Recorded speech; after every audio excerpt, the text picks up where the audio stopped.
के साथ हम लोग बिगिन करते हैं और अब हम एरिस्टोटल के बारे में जानेंगे। Good evening everyone. इस क्लास को बहुत अच्छे से देखिएगा, आपको बहुत ज्यादा नॉलेज मिलने वाला है इस क्लास में, अगर आप में पेशेंस होगा और अगर आप देखना चाहेंगे तब। Aristotle, his important work that is known as poetics, POETICS, poetics guys. In this one work, Aristotle was talking about what? Aristotle was talking about tragedy guys. Tragedy. Okay? He also replied to his master. जो प्लेटो थे वो Aristotle के master थे, गुरु जी। So he also replied, कौन सा वाला guys? जो अभी प्लेटो ने अभी पीछे कहा था ना, poetry is mimetic in nature, twice removed from reality. Got it? और ये हमको रुलाने का काम करती है, ठीक? ये हमें रुलाने का काम करती है ना? यस। और ये कहीं ना कहीं पोइट्री हमें वीक बनाती है। इसका आंसर दिया था एरिस्टोटल ने। So first of all, Aristotle claimed that art imitates nature, यानी कि जो आर्ट है, art associated with poetry. The word art is associated with poetry. Poetry imitates nature, यानी कि जो पोइट्री है वो नेचर को इमिटेट करती है। नो इशू, बिल्कुल इमिटेट करती है, यह बात सही है।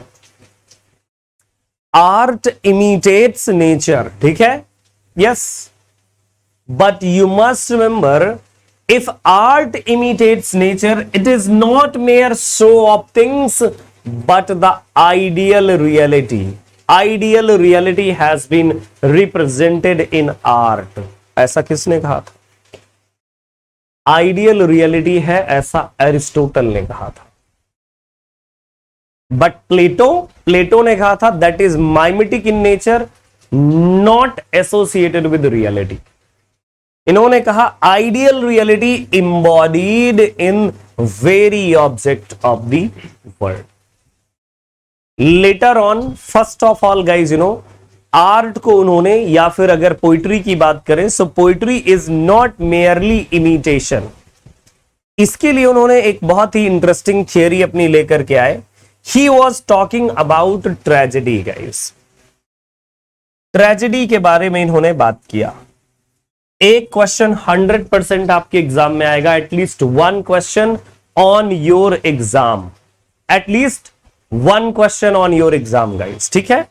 Definitely one question you will get. अब हम लोग शुरू करते हैं कि कौन सा वन वाला क्वेश्चन आपको मिलेगा, उसके बारे में हम लोग बात कर लेते हैं, बहुत ही अच्छे से बात करते हैं, ठीक है? फर्स्ट ऑफ ऑल, ट्रेजेडी की डिफिनीशन पर हम लोग बात करेंगे। एरिस्टोटल ने ट्रेजेडी को डिफाइन किया in these words: Tragedy is an imitation of an action that is serious, complete, and of certain magnitude. In the language embellished with each kind of artistic ornaments, several kinds being found in the separate part of the play, in form of action, not of narrative, through pity and fear arousing proper purgation of these emotions. By the way, आप में से बहुत सारे लोगों को ये याद होगा और बहुत सारे लोगों को लगा होगा कि मैंने जो रटा था वो रट करके फटाफट सुना दिया। You are right guys, but ये समझिए कि ये जो डिफिनीशन है ट्रेजेडी की, tragedy is an imitation of an action that is serious, complete, and of certain magnitude, and in the language embellished with each kind of artistic ornament, several kind being found in the separate part of the play, in form of action, not of narrative. ये जो पूरी definition है guys, this is the backbone, समझ लीजिए ये backbone है। और backbone किस लिए है? बैकबोन है जो भी एरिस्टोटल ने कहा, जो भी एरिस्टोटल ने अपनी सारी बातें कही उसके लिए सबसे बड़ा गाइज सबसे बड़ा सपोर्ट है, आप ऐसा कह सकते हैं। Aristotle was talking about the elements of tragedy, मतलब ट्रेजेडी में क्या क्या होता है, plot, character, thought, diction, song, spectacle. कितने गाइस पार्ट बनते हैं आपके लिए? He was talking about the different parts of a tragedy. और एरिस्टोटल ने यह भी कहा था that plot is the soul of tragedy, कि जो प्लॉट होता है यानी कहानी, जो कहानी होती है that is the soul of tragedy, मतलब वही सबसे ज्यादा अच्छा, मेन और मोस्ट इंपॉर्टेंट है। ऐसा मानना था एरिस्टोटल का that plot is the soul of tragedy. और जब इन्होंने ये वाली बात कही थी plot is the soul of tragedy, उसको थोड़ा और मेरे शब्दों में समझ लीजिए, ऐसे इसको समझिएगा। He was talking about two types of plots. One is complex and another one is simple one. Complex और दूसरा जो पार्ट है that is simple one. Complex and simple.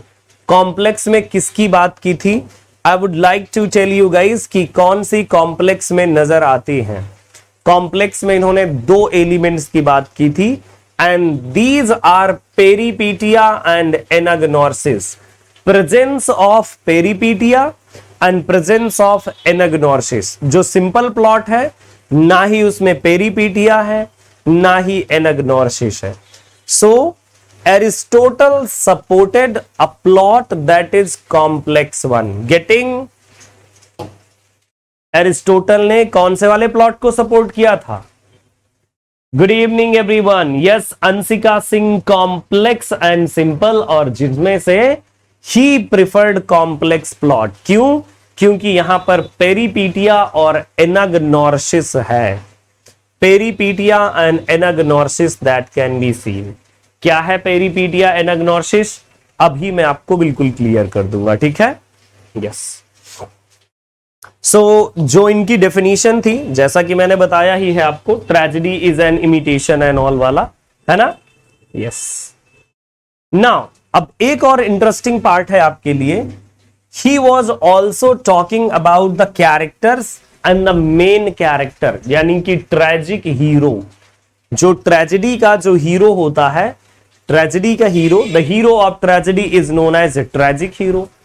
सो यहां पर गाइज कैरेक्टर के लिए इन्होंने कहा है must be good, appropriate, likeness and consistent, belonging from upper class, है ना? जो लीड कैरेक्टर हो वो अपर क्लास से हो, है ना? सो दैट की सिंपैथी एंड ऑल पीपल्स की हो, ऐसा मानना था। ये तो मैंने आपको इतनी सारी चीजें आपको बता दी, लेकिन अभी मेन जो आपके एग्जाम में पूछा जाता है वो नेक्स्ट स्लाइड में, नेक्स्ट वन स्लाइड में है आपके लिए मेन बातें गाइस। एक और बात मैं बताना भूल गया था शायद, थोड़ा सा बैक आइएगा और हम जानते हैं थोड़ा सा हम लोग प्लेटो के बारे में। जो प्लेटो थे, सो he considered poetry that guys it's inferior one, mother of lies। चलिए हम लोग मान लेते हैं inferior one, mother of lies, हमने सब कुछ मान लिया और डेफिनेटली मान लिया, मतलब बिना किसी इस बात के या बिना किसी डिस्प्यूट के हम लोगों ने ये बात मान ली कि yes correct. So why guys Plato he was so much worried? Actually में प्लेटो के टाइम पीरियड में एक वर्ग था होमर का, Homer, and the name of the work ODYSSE, Odyssey guys, Odyssey. Odyssey में आपको एक कैरेक्टर नजर आएगा और उसका नाम है क्या? Achilles. Achilles guys, Achilles he was a Trojan warrior. Achilles जो था वो एक ट्रोजन वॉरियर था। ट्रोजन वॉरियर गाइज, इसे इन्होंने, प्लेटो ने कहा था कि ये एक वार मॉन्गर है। क्या है? वॉर मॉन्गर गाइस, एक ऐसा इंसान कि जो खून और युद्ध के लिए प्यासा बैठा हो अकिलीस को लेकर के। एक्चुअली में एट दैट टाइम पीरियड जो प्लेटो ने एक एकेडमी बनाई थी, एकेडमी है ना, अन एकेडमी नहीं, एकेडमी, प्लेटो की जो एकेडमी थी, उस सिलेबस में बाय द वे होमर को इंक्लूड किए जाने की बातचीत चल रही थी कि होमर को इंक्लूड किया जाए। सो देन प्लेटो सेड कि ऐसे हीरो के बारे में जिसने बात किया हो, जो वॉर मोंगर हो, खासकर ड्रंकार्ड हो, है ना, अच्छे बिहेव का ना हो, सो हमारी जो यूथ जनरेशन है, अपकमिंग जनरेशन और youth, what they will learn from them. Even God has been represented as having illegal relationship guys, है ना, बिल्कुल। अगर ऐसे इलीगल रिलेशनशिप और ऐसी चीजें अगर हमारे यूथ पढ़ेंगे, then what they will learn from history, वो तो एक ही चीज लर्न करेंगे ना, be the warmonger, be the man with multiple mistresses and all, इस तरह के इंसान बनो। तो ये एक बड़ी प्रॉब्लम हमें समझ में आती है। That's why Plato he was so much worried कि जो अपकमिंग यूथ है, जो अपकमिंग जनरेशन है, what they will learn, and that's why Homer को टारगेट करते हुए इन्होंने कहा था poet should be banished from an ideal state. क्यों? क्योंकि ये हमें वाटर्स कर देते हैं, हमारी आंखें नम करेंगे और एक दिन कुछ भी नजर नहीं आएंगे। Getting guys? Yes, I hope so कि आप मेरे इस पॉइंट को समझ गए होंगे। सो नाउ गाइज, एरिस्टोटल ने किसको टारगेट किया था? एरिस्टोटल ने जो टारगेट किया था वो सोफोक्लीज को, है ना, SOPHOCLES, सोफोक्लीज, और इनका एक वर्क है OEDIPUS, Oedipus Rex guys. Oedipus Rex की बात ये कर रहे थे, he was targeting the work Oedipus Rex. Oedipus Rex मतलब Oedipus the king. Oedipus Rex means Oedipus the king. Now guys, the point is, सारी चीजें इन्होंने कह दी। अब हम आते हैं मेन पॉइंट्स में, what he was talking about, और कौन सी इन्होंने बातचीत की है और क्या वो चीज है। He was talking about mimesis और imitation। वो बात कर रहे थे mimesis और imitation के बारे में। So he said it's not copying but the representation more or less। ये representation होती है more or less, या तो कम या तो फिर ज्यादा का representation होता है। and these are the most important terms that can be seen in every single exam। UG C NET का एग्जाम देने जाइएगा या और any other exam, and if Aristotle is there, so peripetia, anagnosis, catharsis, hamartia। Take screenshot please, ये आपके लिए बहुत जरूरी है। डेफिनेटली ये आपको याद रखना चाहिए ये, क्योंकि यही वो एग्जाम में आपके आते हैं। ठीक है, सच सच बताइए, क्या यही आते हैं एग्जाम में? मैं थोड़ा सा एक बार कमेंट बॉक्स में जान लूं प्लीज, एक बार मुझे बता दीजिए, क्या ऐसे ही एग्जाम में आते हैं या नहीं? अगर ऐसे आते हैं तो बहुत बढ़िया बात है, और अगर नहीं आते तो भी बहुत ही बढ़िया बात है, क्योंकि मैं तो ये नहीं कहूंगा कि ये बढ़िया नहीं है, मुझे तो कहना ही पड़ेगा ना कि ये बढ़िया है।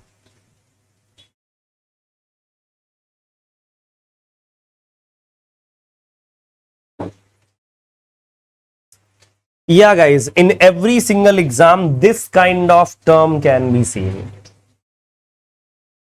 अब इनका मतलब जानना होता है, क्योंकि आपके एग्जाम में मतलब ही आता है। What does it mean? Peripeteia, reversal of fortune, ये गुड टू बैड हो सकता है या बैड टू गुड, बट किस्मत चेंज जरूर होगी। रिवर्सल यानी कि किस्मत जो है पलट जाती है, जो गुड है वो बैड हो सकता है, बैड हो जो है वो गुड हो सकता है। That is known as peripeteia, PERIPETEIA। Spelling पर भी आपका फोकस होना चाहिए। PERIPETEIA, पेरीपीटिया, ठीक है। Yes.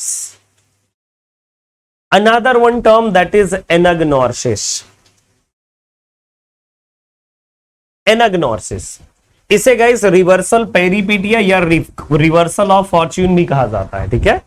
And then anagnorisis, this is known as discovery और रिकॉग्निशन ऑफ द मोमेंट और द सिचुएशन।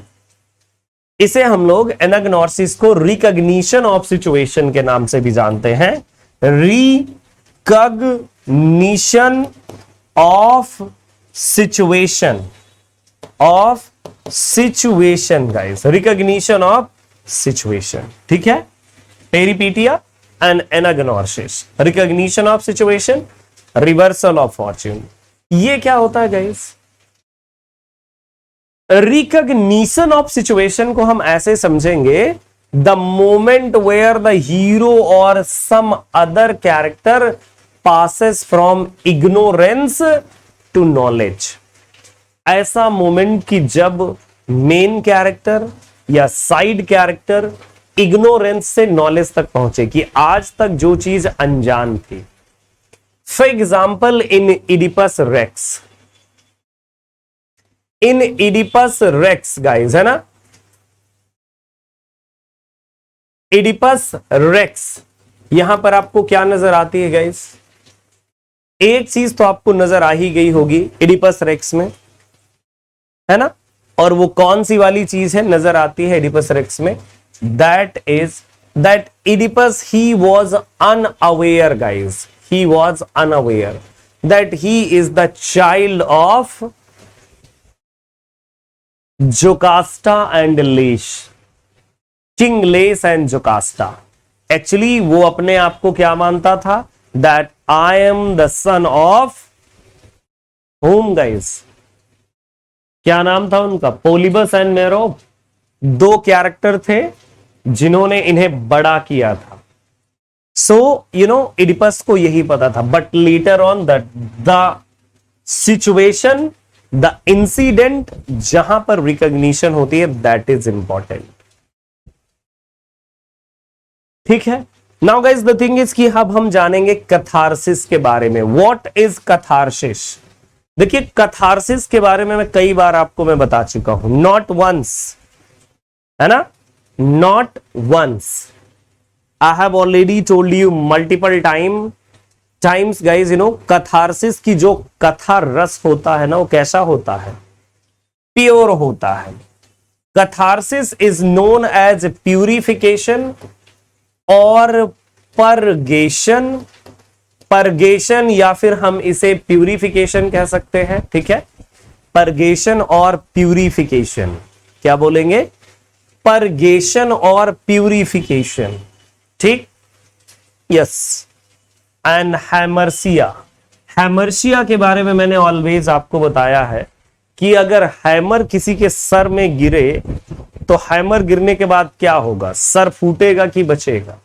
बस ये समझिए गाइस, यू नो, कि हैमरसिया का मतलब होता है error of frailty, error of judgement, है ना, कोई गलत निर्णय जो जिंदगी तबाह कर देगा। इसे कई बार ट्रेजिक फ्ला भी कहा गया है गाइस, है ना। यस, ट्रेजिक फ्ला, ठीक। So these are the other terms associated with Aristotle. Aristotle ने तो एक और इंटरेस्टिंग बात ऐड की थी। According to him, tragedy is more superior than poetry guys, है ना। यस, पोइट्री से यहां पर मतलब था इनका एपिक से। यस, कि ट्रेजेडी जो है एपिक से और भी ज्यादा सुपीरियर है, ठीक। ट्रेजेडी जो है वो एपिक से भी सुपीरियर है। And Aristotle he was talking about the practical aspect, practical aspect पर बात कर रहे थे कि practical aspect on the background of reality, ठीक है। इतनी सारी चीजें आपको याद रखने की जरूरत है। इतनी सारी चीजें आपको याद रखना है। माइमेसिस का मतलब है imitation, peripeteia means reversal of fortune, anagnorisis recognition of the moment और सिचुएशन हो सकता है ये वर्ड, है ना। Catharsis that is purification, purgation, और इसी को CLEANSING क्लींजिंग के नाम से जाना जाता है, ठीक है। और इसके साथ कैथारसिस थियरीज और भी है। हैमर्सिया दैट इज ट्रेजिक फ्ला, फैटल फ्ला, इसे ट्रेजिक फ्ला भी बोलेंगे, फैटल फ्ला भी बोलते हैं, एरर ऑफ जजमेंट बोलते हैं, एरर ऑफ रियलिटी बोल देते हैं, ठीक है। Yes, so these are the main terms associated with Aristotle.